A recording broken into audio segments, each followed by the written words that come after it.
ნახლა ვართ ასურეთში, სადაც ცოტა ხნის წინ ავაშენეთ ასურეთის საცხენოსნო კლუბი.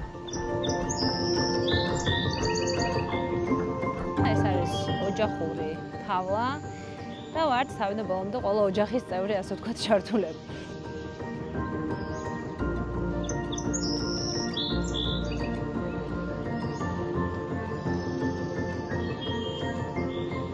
ძალიან ამშვიდებ. გაქვს ამის საშუალება, რომ მართლა ეს რაც მთელი დღის ეს სტრესი და ყველაფერი აი აქ ამოხვიდე, ამ სიწყნარაში იყო და აი ამ დაკავდე აი ამ საქმით რა, რაც არის თქვა ამათი მოვლა ამ ცხენებს, იმიტომ რომ 25 ცხენი გვყავს და რაღაცა მათთან ეს კონტაქტიც არის ერთ-ერთი ძალიან ისეთი მნიშვნელოვანი მომენტი.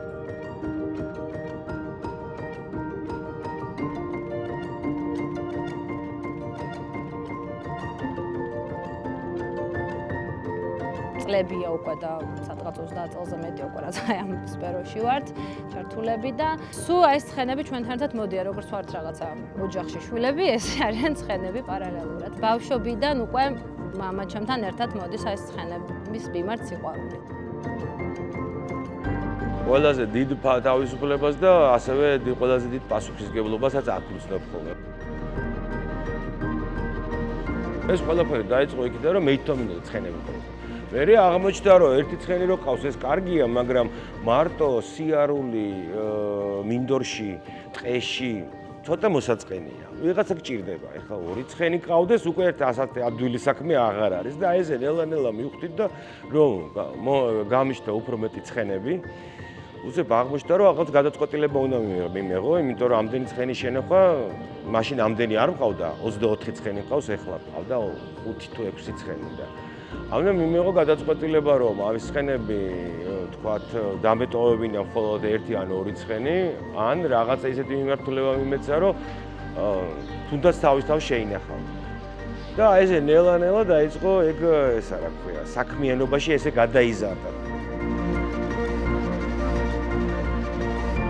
დავიწყეთ ამიტომ საერთაშორისო კომპანიებთან თანამშრომლობა ჩვენმა ერთმა ახლობელმა ბრიტანეთიდან არის, რომელმაც დაგვაკავშირა ერთ-ერთ ყველაზე წამყვან ბრიტანულ კომპანიას Ride Worldwide, რომელიც აი საერთაშორისოდ ასე ვთქვათ, აკეთებენ ამ ტურებს. ევროპის ქვეყნებს ქვეშ იყო საქართველოს როგორც ერთ-ერთი ადგილმდებარეობა და დავიწყეთ აი აქედან. მე უკვე დაგვემატა ფრანგული, გერმანული და სკანდინავიური ერთი კომპანია, რომელიც მხარავს ამ სკანდინავიის ქვეყნებს და შემდეგ უკვე გახდა ასე ვთქვათ ეს საქართველოს ერთ-ერთ destination-ად რა მიმართულებად და თვეში ერთხელ ქონდა ეს დიდი 8 კაციანი ტური.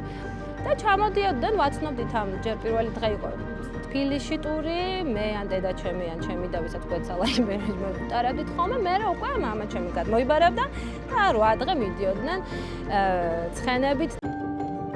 ნახულობ ძალიან ბევრ ისტორიულ ძეგლს, ეს არის ფიტარეთი, ეს არის წუღრუღაშენი, ეს არის დმანისის სიონი, ბოლნისის სიონი. საკმაოდ დიდი ლაშქრობა არის, ახლობით 250 კილომეტრი. ამ ლაშქრობებს პრინციპში რაღაც ძალიან ესე კარგად მოწყობილი თავლა, ყველა პირობებით და ასე შემდეგ არ ჭირდებოდა. ტურისტები მოდიოდნენ, ხდებოდნენ ცხენებს და ვამთავრობთ ამ ლაშქრობას. მერე უკვე ისევ თბილისში მივყავდა სასტუმროში. და აქედან გამომდინარე გადავწყვეტეთ, რომ გაგვეკეთებინა, უკვე გვეფიქრა სერიოზული თავლის და ისეთი თავლის, სადაც იქნებოდა დასარჩენი პირობებიც, სტუმრის მიღების საშუალებაც, ყველა პირობა, რომელიც სტუმარს შეიძლება დაჭიროებოდა და დავიწყეთ ამ თემაზე მუშაობა და ამ სიტუაციაში მოხდა ისეთი მომენტი, რომ ჩვენ გავაკეთეთ განაცხადი შევიტანეთ NPARD-ის პროექტის ფარგლებში. ეს იყო UNDP-ის და სოფლის მეურნეობის, სოფლის განვითარების სააგენტოს ერთობლივი პროექტი იყო, ეს იყო ევროკავშირის დაფინანსებით და ჯერ მოვახდინეთ თავლის მშენებლობა, მეორე განაცხადით შევიტანეთ და მოგვეცა საშუალება გაგვეკეთებინა guest house. და პარალელურად ამას რო ვაკეთებდით, უცებ აღმოვაჩინეთ, რომ ჩვენ გვაქვს ეს პრობლემა, რომ გვაქვს სურვილი რაღაცა სოციალური ელემენტი შემოგვიტანა ჩვენ საქმიანობაში და აი უკვე ჩემი უძროსი მეგობარი იყო ჩართული ამ საქმეში და ეს სოციალური საწარმოს ფარგლებში კიდე ერთი დაფინანსება მივიღეთ უკვე სიაგის პროექტიდან, რომელიც ასევე რო კავშირით იყო დაფინანსებული. ზოგადად მინდა გითხრათ, რომ ძალიან მნიშვნელოვანი არის ევროპული დაფინანსება ჩვენთვის. ის რაც თქვენ ხედავთ ახლა აქ, ამის გაკეთება უბრალოდ ჩვენთვის დამოუკიდებლად აბსოლუტურად შეუძლებელი იყო. ისიც კი რაც თანამონაწილეობა მოთხოვნილი იყო, ისიც ძალიან გაგვიჭირდა, მაგრამ რაღაცნაირად მოვახერხეთ. მაგრამ აი ეს რომ ჩვენთან გავკეთებინა, ეს იყო პრაქტიკულად შეუძლებელი. შესაძლებელია ჩვენთან დარჩენაც.